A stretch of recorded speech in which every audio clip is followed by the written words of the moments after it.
So much media, so little time. Who keeps track of it all? That would be me. This is Bob Andelman, and this is a Mr. Media interview, recorded live on blogtalkradio.com on July 2nd, I believe, 2008. One hamburger. Cheeseburger, cheeseburger, cheeseburger, cheeseburger, cheeseburger, cheeseburger, cheeseburger, cheeseburger, cheeseburger. Another double cheese. One more double cheese. Double cheese. Another double cheese. One more double cheese. Double cheese. No, that's not from Saturday Night Live. That's the real cheeseburger. Well, hamburgers. Okay. Hamburgers and French fries are so much a part of American culture that it's no surprise that somebody like George Motz would attempt something as crazy as Hamburger America, one man's cross-country odyssey to find the best burgers in the nation. And it's not just a book. Motz includes a DVD. Actually, the DVD came first, and it captures all the sizzle, steam, and personality of some of the best burger joints in America. What is it that makes Motz an expert? Who knows? Who cares? Anybody who can point me to my next great burger is an expert to me. George, welcome to Mr. Media. Thanks for having me on. Delighted to have you here. Anybody wants to talk burgers is welcome here today. Yeah, you know, my pronunciation of my name is Motz, just so you know. Motz. Cheeseburger, you know. Right. Motz. These publicists, they got to share this information with a fella. Anyway, so, George, let's be clear. You don't say that these are the 100 greatest burger joints. Instead, you promise a state-by-state guide to 100 great burger joints, right? I'm glad you caught that, because everybody wants to say, what's the best burger in America? And I don't think there's anyone who's qualified to answer that question. I mean, but you went out and tried. I honestly didn't try. I mean, I went out there knowing that there are tens of thousands of hamburgers out there that, can be subjectively called the greatest hamburger in the world, or close to it. So I wasn't going to be the one to say these are the best. What I wanted to do was I wanted to sort of give people a starting point, general roadmap on where to, not so much find a great burger, but to get away from the fast food garbage they've been eating. How many bad burgers did you have to eat to get to 100? Ooh. Great burgers. Hundreds. Really? It wasn't really thousands. And I would say probably in the last 7 years I've been working on the book and the movie, I've probably eaten over 3,000 hamburgers and cheeseburgers in different sizes and shapes. Wow. But, I haven't eaten a whole lot of bad ones only because I was warned ahead of time. Either someone told me don't go there, or many people said don't go there, or I actually did the research and found out that it was really not worth walking into a certain place. So. But nonetheless, sometimes you just couldn't help it. You wound up eating a bad burger, I guess. Yeah, or I've got some bad advice, or maybe I walked in on a bad day, which does happen. What would before we get to the great burgers, tell me about bad burgers. What makes a bad burger? Without you don't have to name the proprietors by any means, but I mean, where did you find some bad burgers? Sometimes I think when a restaurant loses its way, or maybe they're being constrained by weird health department regulations, they tend to overcook their burgers. Nothing does a worse injustice to a hamburger than literally cooking the life out of it. You need to have a little bit of pink in there. Even if it's not pink, it still has to be moist. But some places just like to, or maybe they don't like to, they don't even know they're doing it. They don't understand where they fit into the hamburger culture in America, and they end up overcooking them. Is that a sure sign that a restaurant has lost its way if it can't get a burger right? Especially if it has the word burger in its name, yes. All right, so that's a hint. If it's not in the book and it's got burger in the name, stay away, folks. No, just kidding. Let me give out our phone number here in case anyone would like to give a call and talk to George Motz about Hamburger America. Maybe you've got a place to recommend. Maybe you just have a question. 646-595-3135. And, of course, only call if you're listening to us live on July 2nd. I'm kind of guessing that everybody who reads a book like this feels qualified to recommend a favorite. Absolutely, and I accept recommendations every hour or so. It's like, wow. I get so much wacky email, which is great. I love wacky email. Wacky email keeps me going, I think. Oh, well, in that case, you want to give out your email? Yeah, well, yeah, absolutely. It's George@hamburgeramerica.com. All right. I try to keep it simple. Well, we want to keep that wacky email going. Yeah, I mean, I get all what I call hamburger gonzo porn a lot. Oh, God, what is that? Basically, people will take these close-up photographs of their hamburgers at a restaurant, a dark restaurant, inevitably out of focus, and just awful looking like some kind of like botched operation, with ketchup here and cheese there, and it always looks awful. But the greatest thing is the subject heading will always be, "This is the best burger I've ever eaten." So I get a lot. Somebody sent me a song they wrote about a hamburger once, and I get lots of hamburger art people send me, and I love it all. And I love the comments and the long diatribes about, all the restaurants that I missed in Southern Illinois, and Is all of this stuff showing up on your website, or are you just keeping it to yourself? Most of it I keep to myself. Oh, sounds like it would be fun reading online. Yeah, I think eventually maybe I'll make another book. I'll ask you about that in a little bit, but what started you on this project? Well, I shoot TV commercials and movies. I'm a cameraman, or specifically, I'm a director of photography, and I was looking for an outside project. My wife and I were sitting around trying to figure out what kind of documentary I could shoot. This is before documentaries were really hot. This is 8 years ago now. And I liked food a lot. We both liked food, and we said, why don't we make a food documentary? And started looking around and realized that no one had attempted to make a hamburger documentary, which I thought was unbelievable. There had been one, but it was only specifically about L.A. hamburgers. So I said, okay, we need to make this movie. And it was pretty straightforward. That was it. The movie actually did very well. It picked up by the Sundance Channel. They liked it a lot. They called it they identified it as their centrist programming. It wasn't so left, wasn't so right. It was kind of right down the middle. Everybody loved hamburgers. You mean they couldn't, you or they couldn't find a way to politicize hamburgers, huh? Yeah, exactly. And it was, at the time, the head of the channel was telling me that they really were searching for centrist programming because people were complaining the stuff on Sundance Channel was way too left. So I said they're going to reel them back in with Hamburger America, the movie. So, and then what happened was the publisher saw the film and called me and asked me if I wanted to roll my research into a book. So I immediately, of course, thought that I could, it's pretty easy to take the research and roll it into a book. But then I had to go back on the road, and I probably spent 4 or 5 times more time doing research for the book, obviously, than I did for the movie. Mm-hmm. Well, how did you pick the original places that are in the movie? Because obviously they're all in the book, but you weren't claiming to have 100. You weren't claiming 100 great joints in the movie. How did the two vary? Well, the way they vary is that the film was a profile of 8 great hamburger spots. It wasn't claiming to be the best or at all, but they were sort of classic spots where I knew that I could get an 8 to 10 minute story out of each one of them just by pointing a camera at them.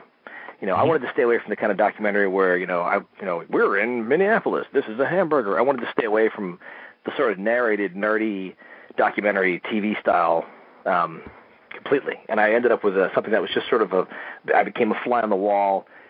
You only hear my voice once the entire film, and it's just these hamburger greats telling their story.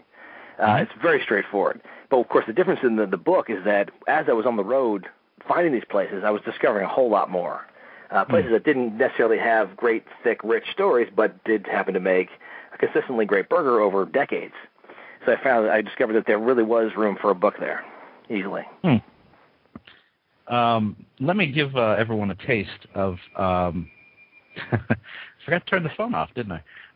Let me give everyone a taste of what the DVD actually is. We serve the old-fashioned butter burger. The home of the deep-fried hamburger, the original Memphis restaurant.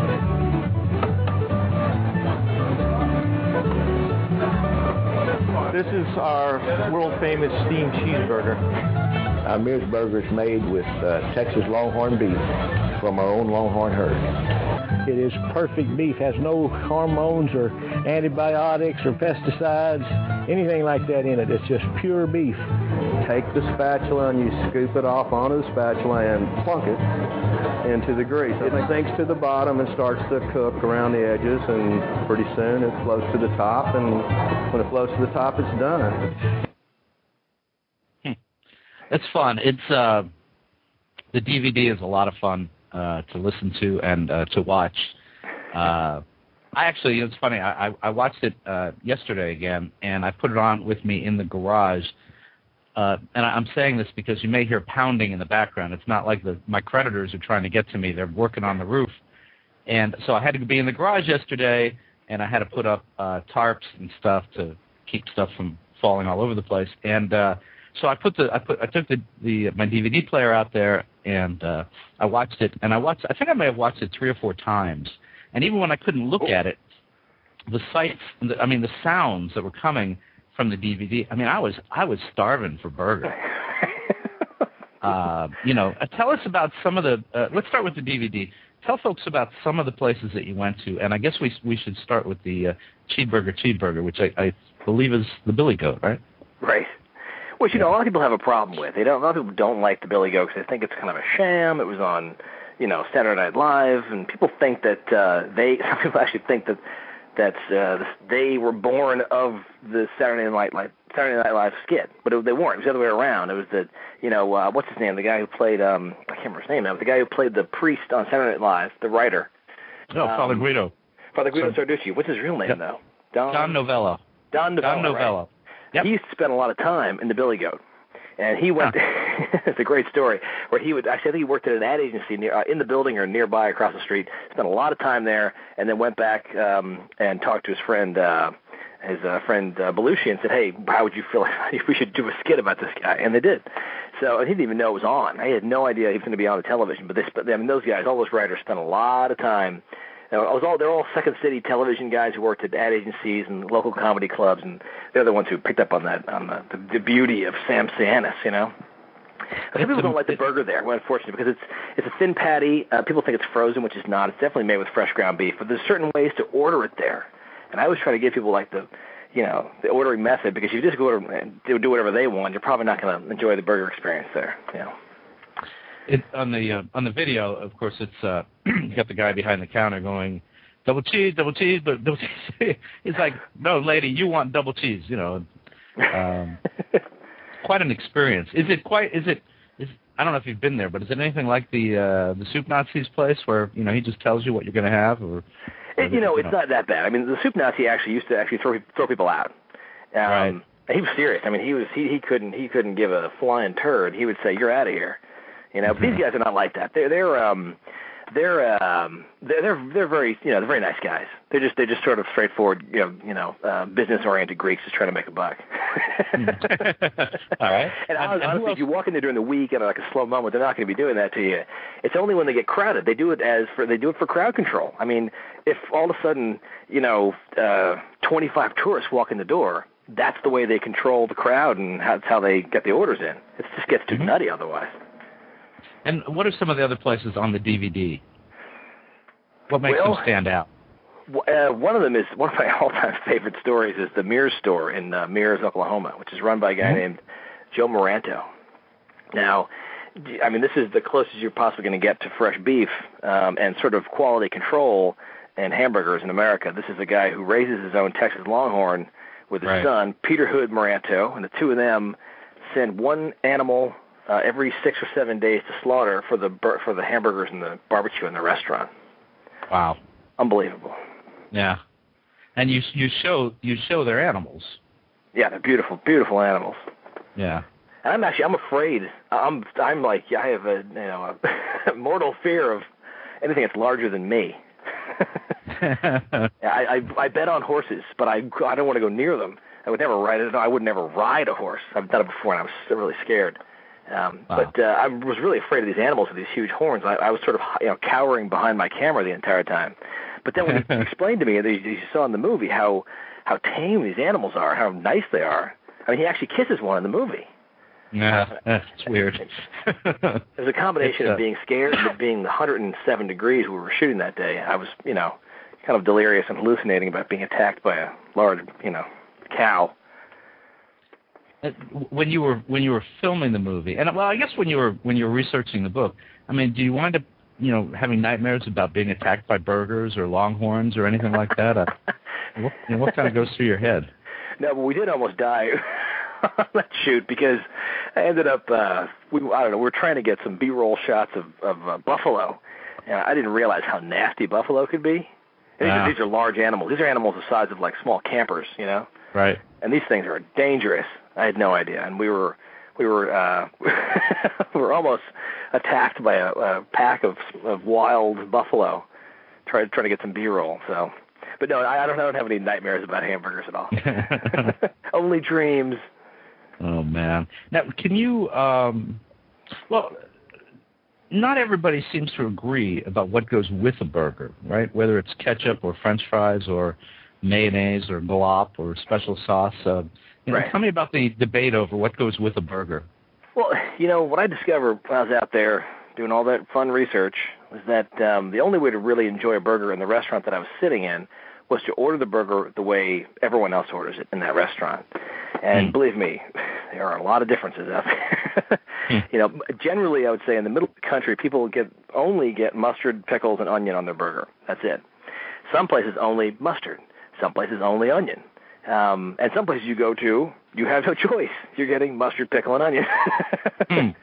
But I found that on the coasts, East Coast and West Coast, there's a lot of ketchup. And I think that a lot of people have grown up very, very accustomed to eating a hamburger with ketchup on it. And it's such a strange thing because you really don't see many classic hamburger joints in the middle of America with ketchup anywhere near the restaurant. One of the great stories I learned on the road was that there was a place in Iowa called Marshall's. It's called Taylor's. Taylor's Made Right. A Made Right sandwich is a loose meat sandwich that's actually not really a hamburger. It's sort of a crumbled beef thing on a hamburger bun. But they had a debate going on whether they should include ketchup in the restaurant. And I kept thinking, you mean ketchup on the sandwich, on the burger? And they said, no, we have a debate going whether or not we should have ketchup on the counter. Wow. This is a place that's been open for 75 years, and they took a vote, and the ketchup won. And they actually started putting ketchup just on the counter. Wow. Now, the loose meat sandwiches, weren't those made famous on Roseanne years ago? She bought a loose meat sandwich shop. Yeah, exactly. Oh, I've been around too long. I don't know. You're quoting I can Roseanne. remember stuff like that. Yeah, I know, it's bad. It's bad. And who's the best person to take along on a journey like this? I'm kind of curious because I know you took your wife, but your wife is a vegetarian, right? Yeah, she's a vegetarian. She's fun to have on the journey, but only to a certain degree. And when it comes down to the real tasting, if I second guess something, I don't have a backup for her to. Is this good or bad? I can't put it in her mouth because she's a vegetarian. It's true. It's nice that she creates a balance in my life. Well, how did she even stomach coming with you on this? I mean, I would think this would. I mean, depending on politics, depending on how. Radical she is about her, veggie politics. I would think this would be a pretty distasteful journey. Yeah, I mean, she's not a scolding vegetarian. I mean, she does question sometimes. Do you know where that beef came from? Which is actually good for me. It makes me think about where my meat is coming from, which I think about all the time. But she's not a scolding vegetarian. She does it for her own health reasons. I mean, not like it's basically for her own health reasons that she eats no meat. She doesn't have a problem with. I think she probably have a problem with watching slaughter, but she knows that it goes on in the world, and she's not gonna fight it. So.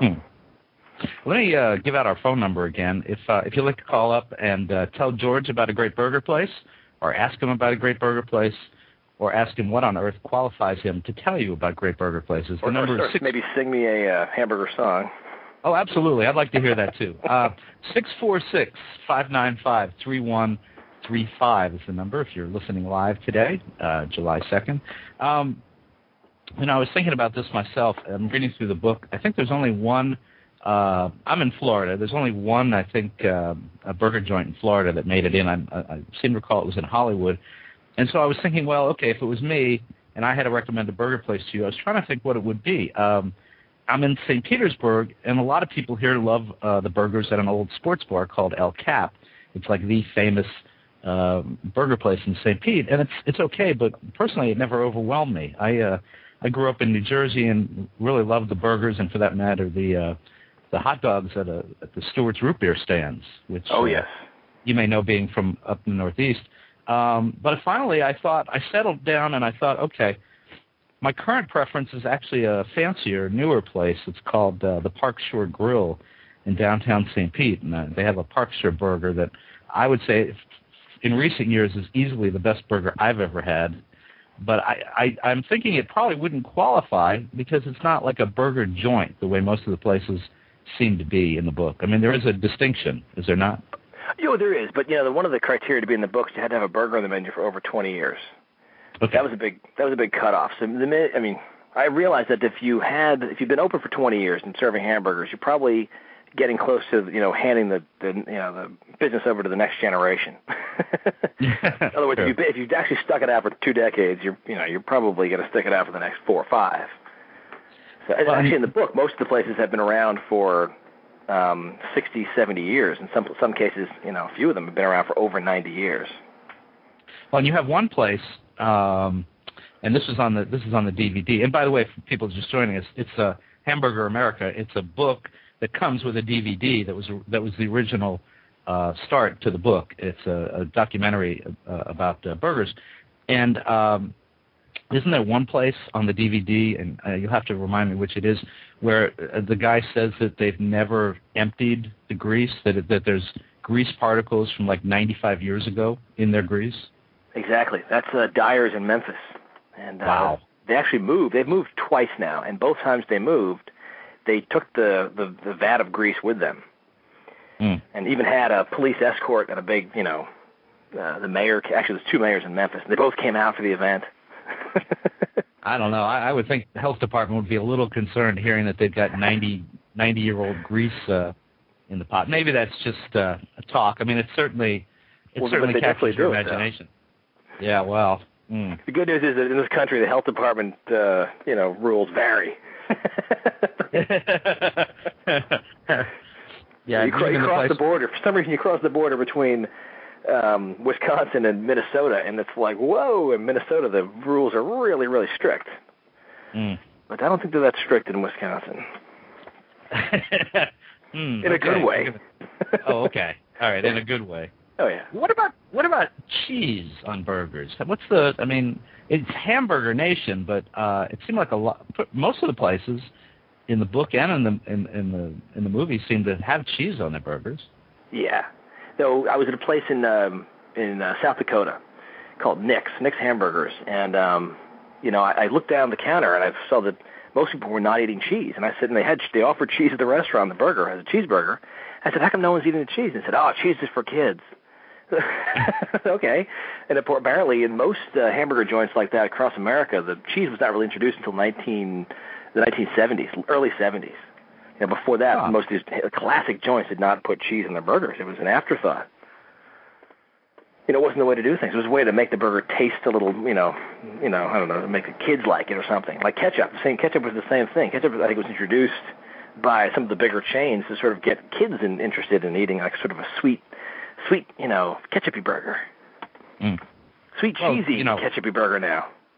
Well, and of course, ketchup is a vegetable. The government says so. So, what I was trying to do, though, I was trying to only eat the burgers at restaurants, like I was saying, that people ate in that restaurant. I would sort of eat whatever everyone else was eating. And I got to tell you, if they weren't eating cheese in their burger, I was not getting cheese. Any really good cheese on those cheeseburgers when you did have it? Oh yes, in most cases it's a lot of American cheese, and a few places in the book across America serve Velveeta or Cheese Whiz, which I know sounds disgusting, but it's definitely not gourmet. But it can taste really great. It's very salty and good. But one of the best places I've ever had cheese on a hamburger, or a cheeseburger that is at Ted's in Meriden, where they actually take all their burgers and cheese are steamed in the steaming box, like you saw in the movie. And what they do is they take this. It's sort of like it's an aged mild cheddar from Vermont, and they steam it in blocks. They steam like little blocks in the steaming cabinet, and they pour it on when it's melted. It's sort of like a molten cheese goo, and it's really, really good. I think that the best cheese I've had on a burger was actually Jack cheese, which I'd never had before. And then someplace I went, they were doing it, and I thought, wow, that's really different than from like just having American cheese or something like that. It had a nice flavor to it. That's true. But I like the burgers where I like the most uncomplicated burger you can think of, where all you're really tasting is the beef. That's the most important thing, and which means, of course, the bun can't be complicated. You can't have a bun that's loaded up with onions, or the size of a football. You can't have that. Can you kind of take us? I don't know if you have a book in front of you. I wondered if maybe you could tell us about 4 or 5 of the places in the book that are not necessarily in the movie. I don't need the book in front of me to tell you about that. All right. I know one. Well, let me ask you about one in particular that it captured my imagination. I think it's in Atlanta. It's Miss Ann. Oh, yeah. Who was, it seemed like the proprietress had as much personality or more than the burger itself. Yeah, if you look at I think in the introduction to the acknowledgments in the back, I forgot where I put it. I did. It was in acknowledgments. I thanked everyone for their cooperation, except for Miss Ann, because she did not really cooperate. The thing is, she's in the book because she makes a great burger. As far as the burger experience goes, I mean, she's not the nicest person in the world. She's pretty salty. And you have to play by her rules. And there is literally a list of rules on the wall when you walk in. Don't sit on the counter, don't do this, order this first, sit down, take your whatever. But that's only like a tenth of the rules that you really need to know about. And the parts, some of the rules that are not listed on the wall are basically things like, if you're white and you walk into a place like that, you're not going to be treated the same way as somebody who walked in who looked like they were local, for example. It's just the way it is there. And it's something that I was like the dumb, the northerner. Why, can't we all just get along? But you walk into a place like Ann's, and it's not like that. You're in the deep south, And I warn people of that in the book. I said, you really want a great burger experience, you need to go there, but just be warned that you're probably not welcome. I mean, she wouldn't let me sit. She wouldn't let me sit down for the first 20 minutes. She saw my camera. She said, "Get the hell out." Well, didn't she say that she had just thrown Southern Living out the week before? Yeah, I just threw out Southern Living now. She said, "I'm not going to talk to you." Yeah. Well, exactly. Right. Well, that was the one I was particularly curious about. What are some other ones that you want to bring people's attention to? Well, let's see. Well, once can you thumb through and name one, I can go ahead and I can talk your ear off. Sure, I can do that. Let's see. One of my favorites we were just talking about was Big Tom in Olympia, Washington. Mm-hmm. Yeah, this is an amazing place. They make great burgers, and one of the cool things about this place is that the guy who owns the place, about a year and a half ago, 2 years ago, he started powering his pickup truck on the French fry oil from his restaurant. And he has a huge 90 mile round trip from home to get to the restaurant every day. He goes out to the coast and back into Olympia, and he runs pretty much the entire way on French fry oil that he's recycling. He said, it's amazing. I used to have to pay for gas, pay for diesel fuel, and I used to have to pay to have this oil removed. Now, I basically, it's twofold. I'm saving money in both ways. I'm using the actual French fry oil to power my vehicle. It's incredible. And a lot of people actually do it now in the Pacific Northwest, which is great. And it smells good. We actually had a guy in our neighborhood, a graduate student, who was doing that and trying to make a point. And he said the thing was, people always ask him about the car and the sign and the grease that he was using, but people who didn't see the sign would just want to know why his car smelled so good. Well, I asked him. He said it kind of smells like burning French fries. Not really, Yeah. Well, but even a burning French fry is better than no French fry. Or smells like burning gasoline or diesel. Yeah, exactly. Now, Big Tom I mentioned goop before. In the book, you estimate what is in the goop. Now, what is goop at Big Tom's? Well, from what I can tell, And he obviously wouldn't tell me anything, which is, I truly appreciate secrets. I don't want to bust anybody's, recipes at all, that's for sure. I like when people have secrets. That's good for me. Mm-hmm. But the goop sauce, I'm pretty sure, if I were to get pretty close, is simply some kind of sour cream or mayo, maybe both, mixed with mustard and a little bit of relish. That's it. It's a great tangy sauce that goes on just about every burger in the Pacific Northwest, from what I can tell. And you offer what you think to be the recipe, and you figure Tom is probably laughing when he reads that. Yeah, and he was. In fact, I got a phone call from his son, and his son was laughing. And I said, "Why are you laughing?" He said, "Because my dad's laughing too. He just read the recipe." I said, "Okay, good." Man. One of the places that I was intrigued to go to is the Tune, Tune Inn on Pennsylvania Avenue in Washington. Well, everything about this write-up was really good, including that James Carville and Mary Matlin had their first date here, although they left because it was too crowded, and that Janet Reno was a regular, and you even identify where JFK had his favorite booth. Tell me about the burger at the Tune Inn. It's made in a very sparse old kitchen in the back. The same guys have been making burgers there for, I think, almost 2 decades now, and it's a pretty basic burger. It's not cooked on a flame. It's cooked in a pan. I think it's a pan or it's a very small griddle top, but there's nothing much to it except that they use great beef. In fact, they point out that the beef that they get for their burger is the same exact grind that one of the upscale burgers across town uses. So you don't have to go to the upscale burger joint. You can just go to the Tune Inn, and you pay a lot less, and you have a lot more. I mean, the ambiance of this place is ridiculous. There's all actual stuffed taxidermy all over the walls, and it was every single thing on that wall was bagged by the owner or the owner's father or granddaughter.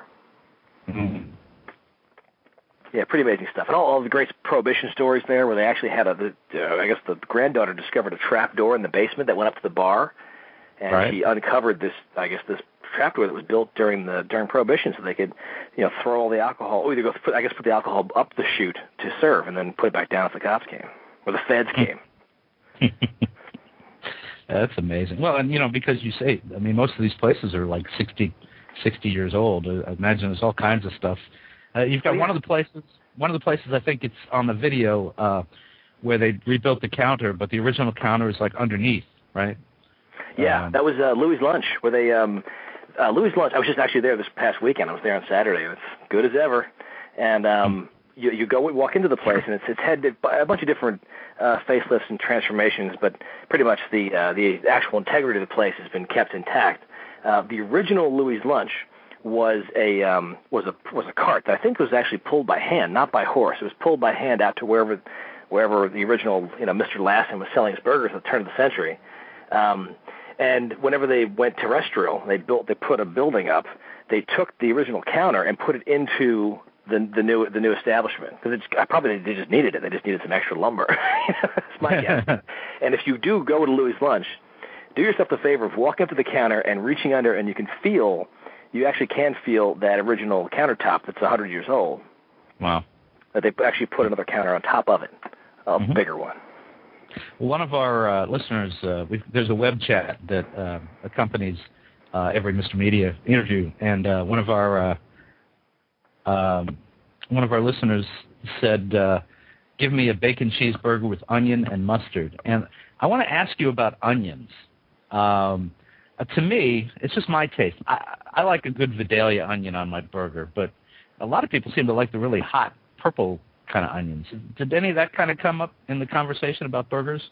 You will never see a red onion or purple onion in the middle of America on a hamburger. You never will. The Vidalia onion is the onion of choice for just about every single hamburger restaurant, hamburger joint, hamburger counter in America.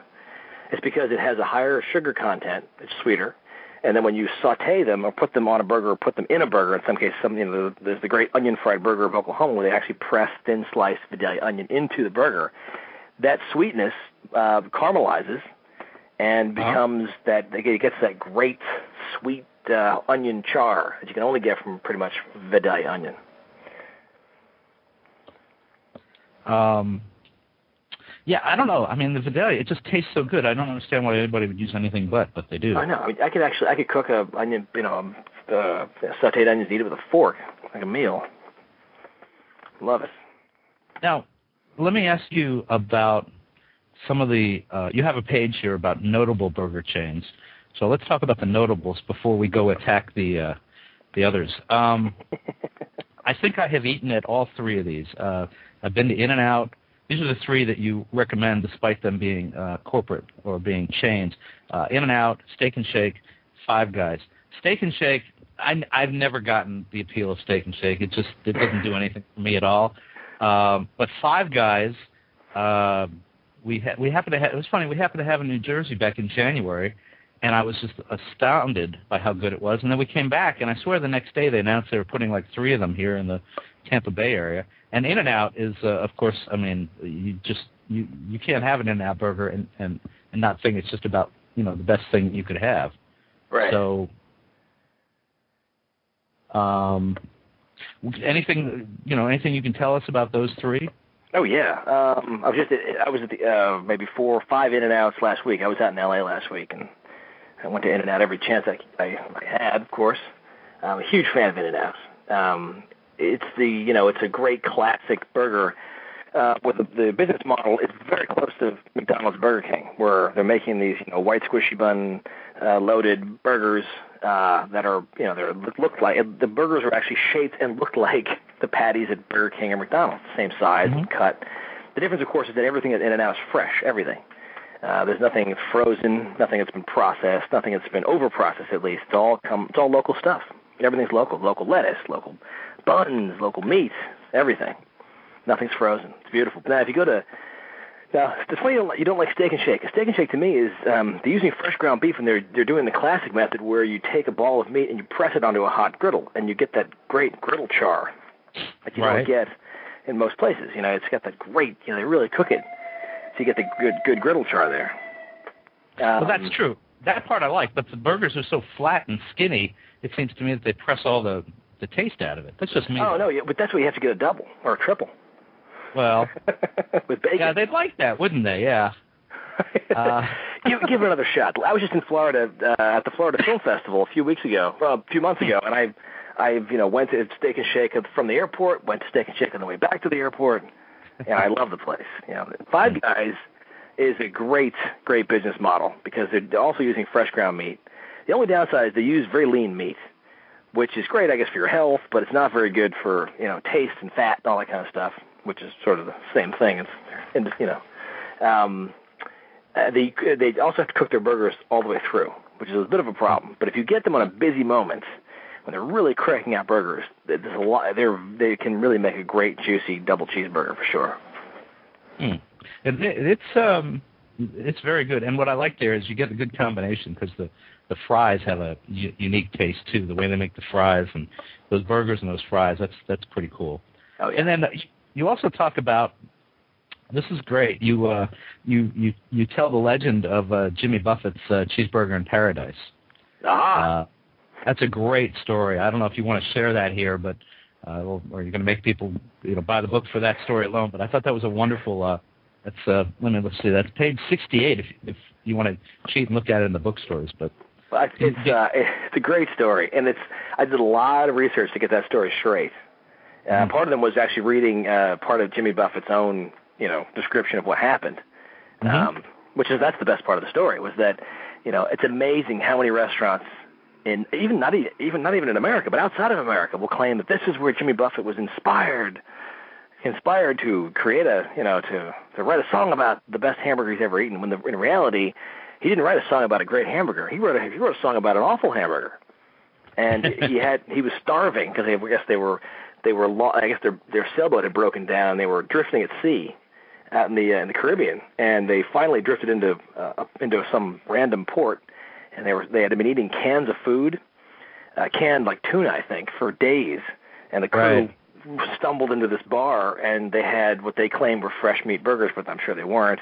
And he said they were just overcooked, dried out, awful patties, and because they were so starving, they tasted like manna from heaven. And that's when he decided to, I guess, write the song Somewhere Thereafter. That's a great story. It was more of a hallucination than it was an actual, great, cheeseburger in paradise. Now, how are the burgers at Cheeseburger in Paradise? They're actually not bad. Yeah? Yeah, they're not frozen. They're fresh ground beef, so they're good. All right. I think I like his tequila better, though. Right? Does he make tequila also? Oh, he makes margarita mix, I guess, right? Margarita mix, yeah. I am originally from New Jersey, so that was another state that I had to look at, and I have to admit, I did not know either of these places. Really? I think New Jersey is best known for, Stewart's Root Beer Stands and White Castle. So tell me about Rossi's Bar and Grill in Trenton and White Mana Hamburgers in Hackensack, of all places.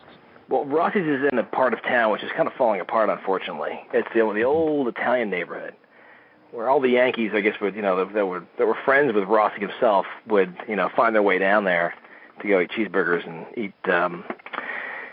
I guess they had pork sandwiches was their big thing down there, their big Italian pork sandwich, and go to the bar, and hang out with Rossi himself, who was, the guy who owned the place originally he was I guess a major league ball player for about a year, or a minor league ball player or something, but he knew all these guys, so they spent a lot of time hanging out there. But they do make a burger, it's unbelievable burger where it's this fist, this like half-pound fist, I think. That's cooked in a way. A lot of burgers are not cooked in America. It's cooked on a broiler, which actually cooks with indirect heat from top and bottom. Sort of the way a steak is cooked in a steak restaurant. Mm-hmm. So it stays really, really juicy and untouched. So all the juices stay in that burger, and it's never hit with a flame directly. It's all cooked by indirect heat. I wish I could show everyone the picture in the book of the Rossi's burger. It's like. It's humongous, and that roll looks pretty damn good too. Yeah, they do a good job with the rolls there too. Yeah, it's very complicated. And what about White Mana hamburgers in Hackensack? Well, the White Mana, to me, is the most historically significant hamburger restaurant in the tri-state area. There's no question about that. They've been making burgers for many, many years, like almost 80 years at this point. And the burgers the reason it's so important is because the burgers that are made there are made the way hamburgers were first really introduced and made in America 80 years ago. It was 1921 when White Castle started taking small balls of meat, about 1.5 ounces, 2 ounces apiece, and pressing them onto a flat griddle and sprinkling them with some chopped onions. White Mana is one of the only restaurants in America that still does that still goes by the original hamburger model. People think that the first hamburgers were probably pretty big. A lot of people think that McDonald's and Burger King invented the hamburger in that size. Not true at all. It was White Castle who really technically invented the fast food model hamburger, which was a 2-ounce slider with onions on a homemade, very small, squishy bun. And that's what I love about the White Mana. Is the White Mana is basically one of the original restaurants that technically, air quotes, stole the White Castle business model, like everyone else did back then, and ran with it. And they're the only ones that are still around. Yeah, there was a time, White Castle invented this great business model where you could buy 5 or 6 at a time, and they were small, and they were called sliders. And then along came White Tower, White Diamond, White Mana, you name it. Everybody tried to copy their idea. It's such a huge success. And at one point in America in the 30s, there were tens of thousands of these little hamburger stands that were white. And white, of course, signified cleanliness, and castle signified, strength, If you had to recommend one place of the 100 in the book that was worth going out of your way, let's say, it's vacation time, you love your burgers, and you're willing to go wherever you have to go for that one burger experience, can you it's probably like picking your children, one child out of it. But can you tell us one that, we just have to do? Well, it's really hard to do. I'll put it this way, if I were to choose a place that was really out of the way, that you wouldn't kill me because you spent $50 in gas to get there, you know what I mean? Yeah. Or $100 in gas. I could probably pick one or two, but the one that comes to mind is really, really, really in the middle of nowhere. It's a place called the Moonshine Store in Moonshine, Illinois, where literally it is near nothing. I think I once flew into where did I fly? I flew into Terre Haute? No. Indianapolis and drove once. Another time I drove down from Chicago. But in both cases, it was a 8-hour round trip there through cornfields and actually one time I got there, it was closing because it was 12:30 already. They were closing at 12:30 in the afternoon. So it's a breakfast burger basically. But if I were to go out of my way to get to a place, it would probably Moonshine Store is a good bet for sure. I'm looking at that now, and it's a very simple. It's a very simple looking burger on a very. I'm a big baked goods guy, so I mean, if I see a good roll, that's enough for me. But right. and then let me see. You've got what is the lady's name? Helen Tuttle is the owner and grill master, and you have her quoted as saying, "We do no advertising. I believe the Lord has a hand in this business." That's the kind of thing where I imagine people who love their burgers, they taste a good burger, they're probably going to believe that God touched that burger. Yeah, the way I put it in the book is believe it, these burgers have been touched by something. It's true. There's nothing to the burger. They have a huge condiment table. You can walk up and put anything, gherkins and spicy mustard, Dijon, whatever you want. You can put anything on that burger. It's a huge table. And even if you ask for cheese, which is behind the counter, they'll just throw it on there as sort of an afterthought, and it becomes there's a slice of American cheese for you, and it's not even melted. So the reality is the only burger you need to order there is the single on a white squishy bun, and that's it. I didn't put anything on that burger, nothing. This is one of those burgers where grease is a condiment, and it really works. And what about I should have asked you before we were talking about items that you would add to it. How often does bacon come up, and is bacon a non-starter for most of these places? Oh yeah, no, bacon is sort of believe it or not, sort of a gourmet thing, gourmet addition to life. Really? Yeah, I mean, this is bacon that doesn't really exist in the lexicon of hamburgers before 1950. That's for sure. Bacon, it was kind of an odd. I don't even know when it started or how it started, but it's clearly doesn't exist on any of the menus on the earlier menus of classic hamburger joints. There's a lot of bacon out there, that's for sure. I know. I love my bacon on a burger. It's a great combination. I'll tell you that much. I'm thinking if I had to. I'm just thinking about this out loud now, so bear with me. So I'm thinking medium well burger, jack cheese, grilled Vidalia onions, so it's got that kind of sweetness, and then throw some applewood bacon on a burger, and I'm pretty much happy for a week, I think. Well, why medium well though? Oof. Well, what are you afraid of? This is the thing. Let me tell you something. This is what people don't realize about hamburger meat. This is so important to know. Yeah. People get it wrong. I'm not saying you've got it wrong, but you don't need to eat your burger medium well. I don't know if you're trying to be safe or something. If you're eating a fresh ground burger, obviously there's the argument of which evil, the lesser of two evils. We know that the burger you're eating comes from an animal that was in a stockyard in Greeley, Colorado, and that's not good. Obviously, we know that. But if you were to choose the lesser of the two evils, you choose fresh ground beef from that animal. You'd be in much better shape than if you chose a frozen patty.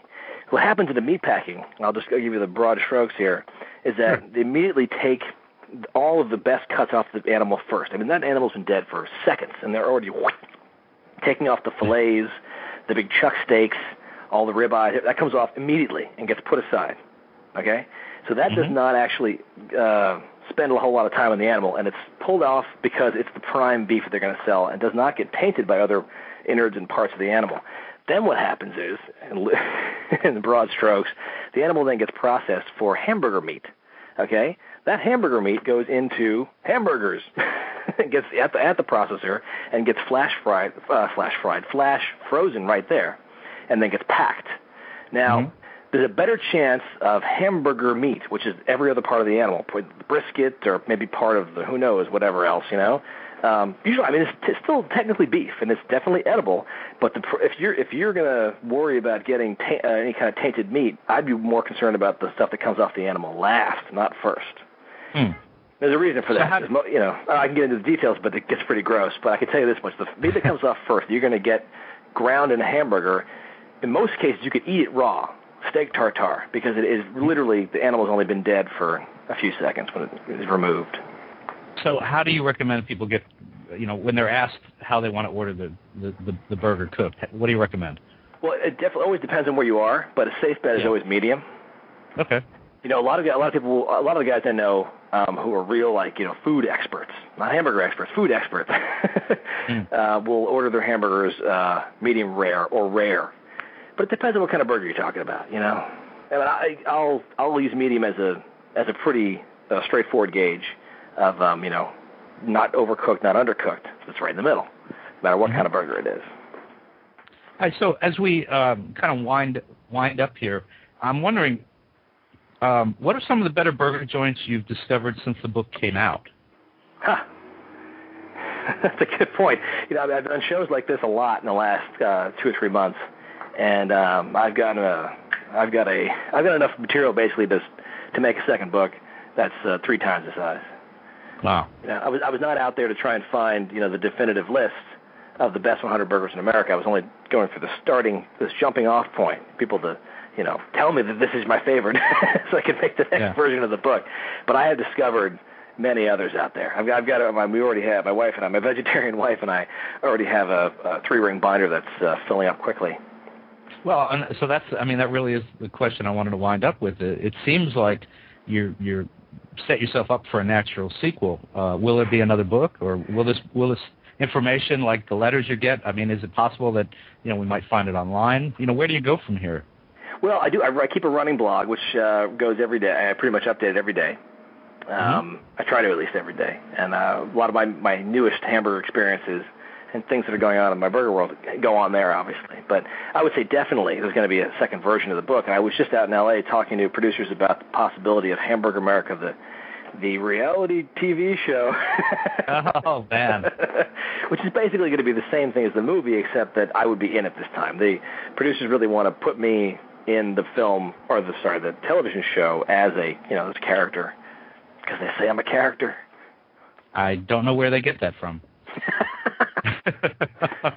Well, listen, folks, you can check out the Hamburger America website. It's at www.hamburgeramerica.com. That's solid, hamburgeramerica.com. And you can order George Motz's book. That's Motz, M-O-T-Z. You can order his book and DVD. They come together at bookstores everywhere, or, of course, online at mrmedia.com or amazon.com. And, George, I just want to thank you so much for joining us today. It was a fun and quick hour. Oh, thanks for having me. It was fun. All right. Well, good luck with the sequel, and give us a call when that's ready to roll. Definitely. All right. Thank you. Bye. Bye-bye. And, folks, of course, for dozens more celebrity and media newsmaker interviews, surf over to our main website. That's at www.mrmedia. It's mrmedia.com. That's where you can listen to my earlier conversations with the stars, writers, and producers of Curb Your Enthusiasm, Army Wives, 24, The Big Bang Theory, Pearls Before Swine, Tell Me You Love Me, The Dark Knight, Will Eisner's The Spirit, and many more. And, of course, please, please, please, think about writing an online review of Mr. Media, or casting a vote for Mr. Media, or marking Mr. Media as one of your favorites, whether you listen on Blog Talk Radio, Digital Journal, Blueberry, Zencast, Odeo, or iTunes. And as always, thank you so much for giving up a piece of your day to listen to the show. We appreciate it, and I hope you'll be back real soon. Bye, everybody. Cheeseburger, cheeseburger, cheeseburger, cheeseburger, cheeseburger, cheeseburger, cheeseburger, cheeseburger, cheeseburger. Another double cheese. One more double cheese. Double cheese. Another double cheese. One more double cheese. Double cheese.